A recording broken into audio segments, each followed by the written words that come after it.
Hey everyone, welcome to another edition of the Dan and Joe Sports Show. As always, I'm Dan. And I'm Joe. All right, Joe. Well, we had an excellent college football bowl season, maybe one of the greatest ones I've ever seen.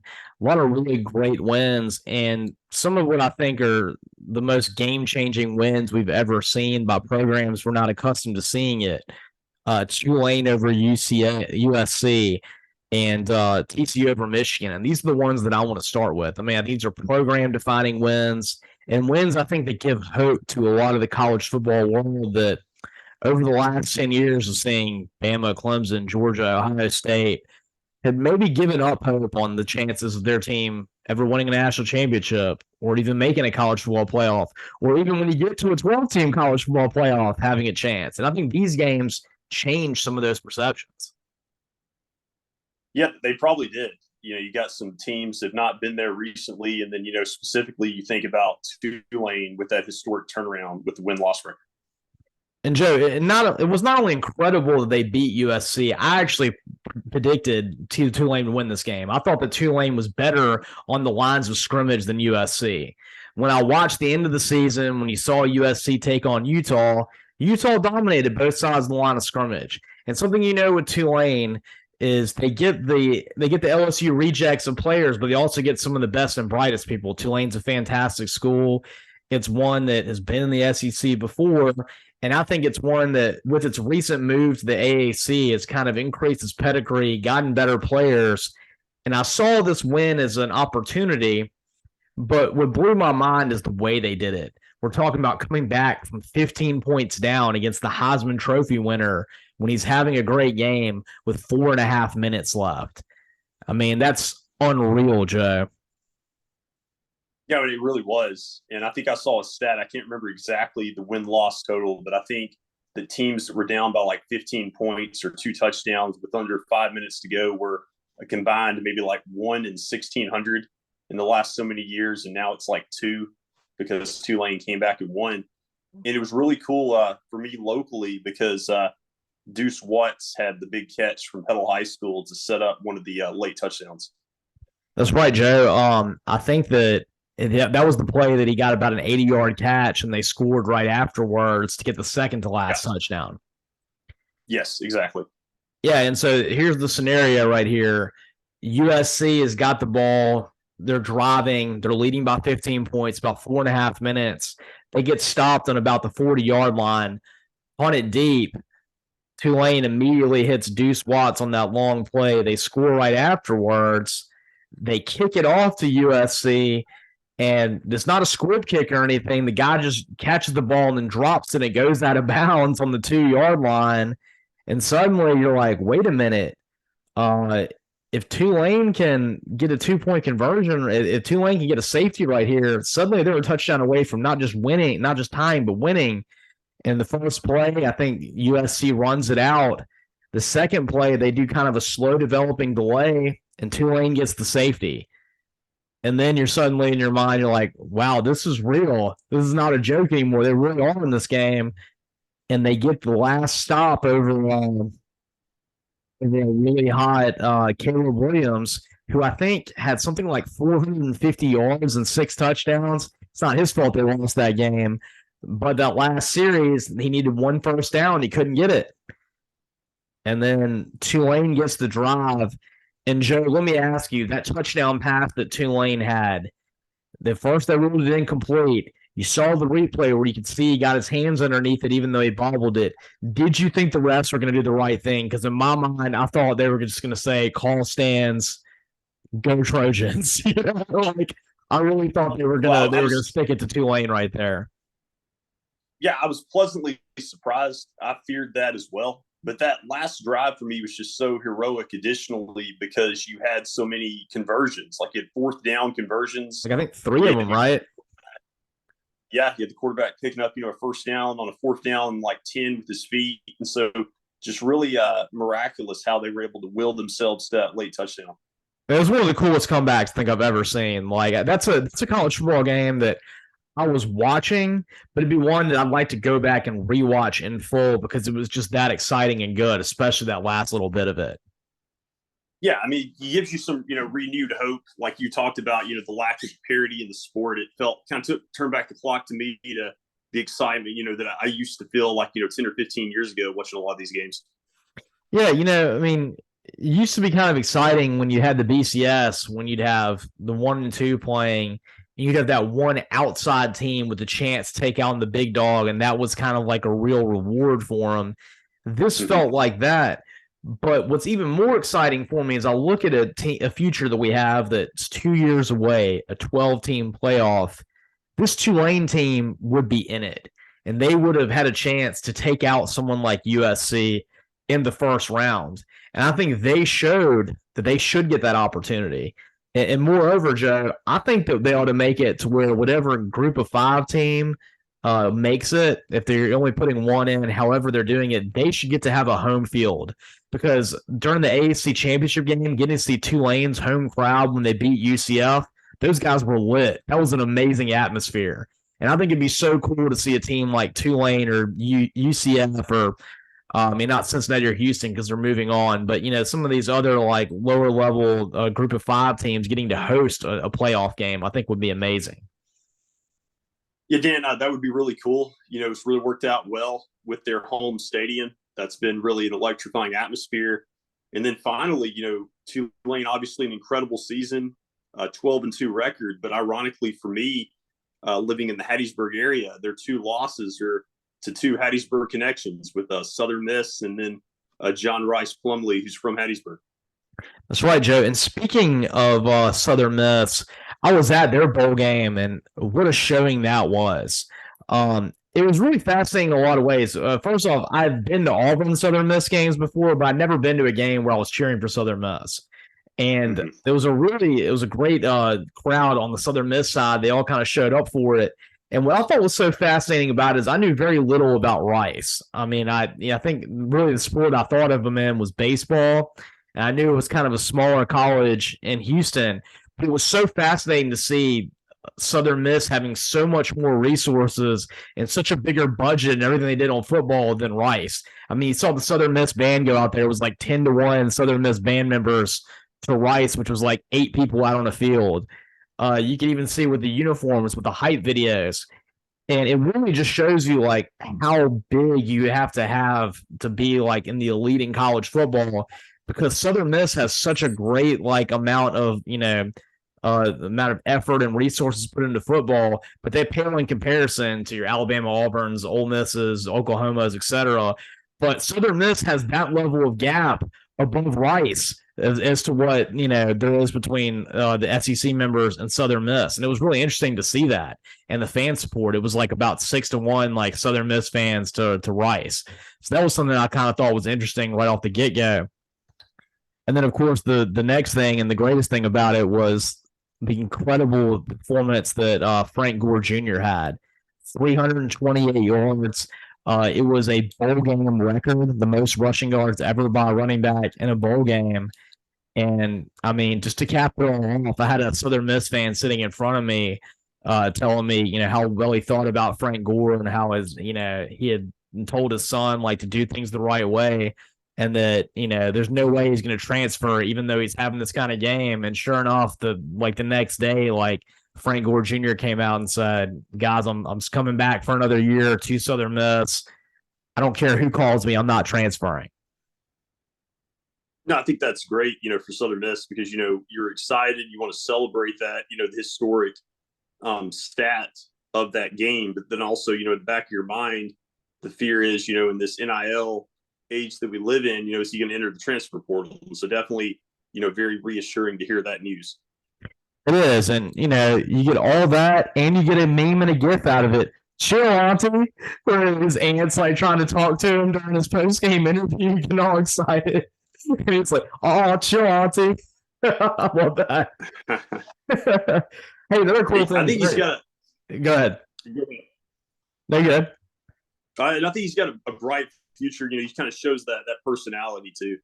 Yeah, he's got a great personality, and it doesn't hurt that he looks exactly like his dad. I mean, if you were to like put him up there and be like, "Who's the former NFL player? Who's his dad?" You'd be like, "Hey, Frank Gore, it's got to be his son." Mm-hmm. Right. And hopefully he can have kind of the longevity that his dad has. I think that would be something that would be very appealing to me if I were an NFL program looking to get him. Yeah, I think he'll know what to do, and the lights probably won't be too bright for him.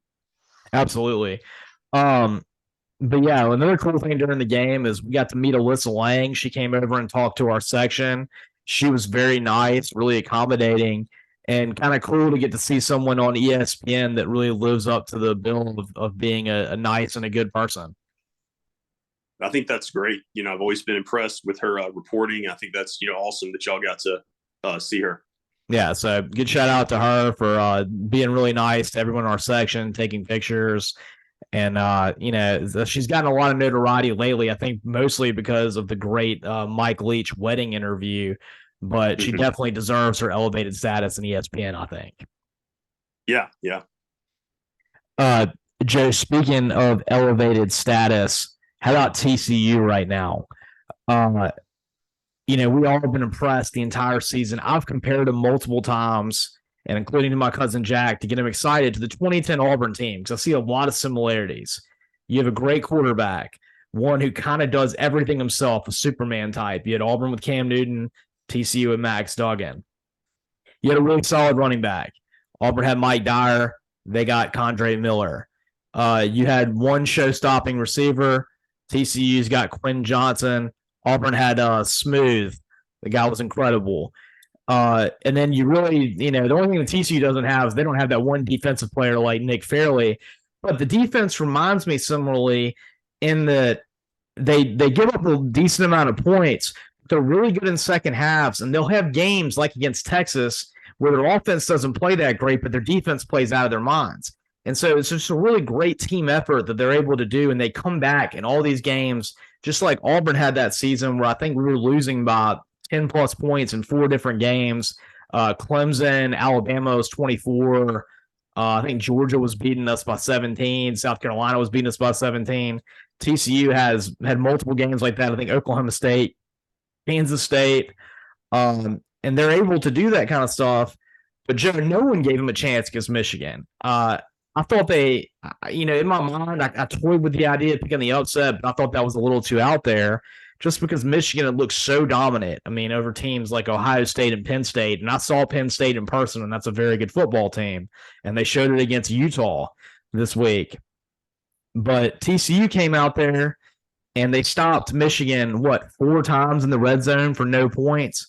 I know there was the just awful Philly special play that Harbaugh tried to run on the very first possession, but they stopped them all. And then they fumbled it inside the 1-yard line on the play where the receiver had caught it, and they thought it was a touchdown at first, but then eventually overturned it because basically his butt was on the ground. He was about a half a yard short. But then there was a couple other times, and I'd put a joke on Twitter out there. I said, every time that Michigan gets inside the red zone, they no total awakens because they just were terrible in the red zone in that game. Mm-hmm. And that's, what ultimately made the difference. They almost kind of closed the gap at the end, but you lose a game by that margin. You think about the missed opportunities, including that first drive of the game. Absolutely. And what also impressed me is not just the TCU defense making those big stops inside the red zone. It was in making game-changing plays with pick sixes. They had 2 different pick sixes against J.J. McCarthy, who was one of the most accurate passers in America. I've been saying all year that I thought he was a little bit overrated. I think he's good, but I just kind of thought he would do well when everything was going good. I didn't really see him in any, gritty situations have to pull anything out. And, he did a good job after his 2 pick sixes, but, ultimately those were the difference in the game in a 51-45 affair. Right. It was. And, I think that, like you alluded to earlier, I give a lot of credit to TCU. I think about, even though Michigan is kicking themselves for a lot of the miscues, TCU making it to the championship game, I know has encouraged a lot of teams in college football feeling like they have a chance to make a run. And, it's hard to really think about another team for me that's a more surprising finalist outside of this TCU team over the last 2 decades. I mean, to make an actual national championship game, you could cite to the Auburn 2013 team that came out of nowhere. They were 3-9 the year before, weren't even ranked going into the season, and they came in and played in it. But that was a program that you'd seen in a national championship 3 years before that. It wasn't, quite as out there. I mean, TCU's been good under Gary Patterson, and of course, what was in 2014? They probably should have made the college football playoff in the original one. But no one saw it coming in the first season of having Sonny Dykes. That kind of similar to 2013 Auburn with it being a first year like that. But definitely in my mind, in terms of making the championship game, the most surprising team to make the championship. Probably the second most would have been the 2014 Ohio State team, who lost and had to come back, by beating Wisconsin 59-0 and was down to the third string quarterback coming in.